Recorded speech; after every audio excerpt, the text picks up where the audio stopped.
குடும்பம் அந்த பொந்துக்குள்ள போனாங்க. ஆனா அந்த பொந்துக்குள்ள யாருமே இல்ல. உடனே நிம்மதியான குருவி குடும்பம் பாதுகாப்பா அந்த பொந்துக்குள்ள உட்கார்ந்திருந்தாங்க.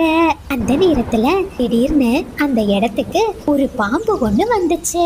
ஆகா, மழையில எந்த உணவும் கிடைக்காம நான் ரொம்ப பசியோட இங்க வந்த எனக்கு ஒரு பெரிய விருந்து காத்துக்கிட்டு இருக்கு. பாம்பை பார்த்ததுமே அந்த குருவி குடும்பம் ரொம்பவும் பயந்து போயிட்டாங்க. அப்பா, எனக்கு ரொம்ப பயமா இருக்குப்பா. இந்த பாம்பு நம்மள சாப்பிடும். பசங்களா, கவலைப்படாதீங்க. இந்த நேரத்துல தான் நாம தைரியமா இருக்கணும். அப்பா செய்யறபடி செய்யுங்க அப்படின்னு சொல்லிக்கிட்டு பொம்மல் குருவி கீழே இருந்த கல்லை எடுத்து அந்த பாம்பு மேல எரிய ஆரம்பிச்சது. உடனே பசங்களும் மீனுக்குருவியும் அதே மாதிரி செய்ய ஆரம்பிச்சாங்க. தொடர்ச்சியா நிறைய கற்கள் தன்னோட மேல வந்து விழுந்ததுனால பாம்பு அந்த இடத்துலயே மயங்கி விழுந்துடுச்சு. உடனே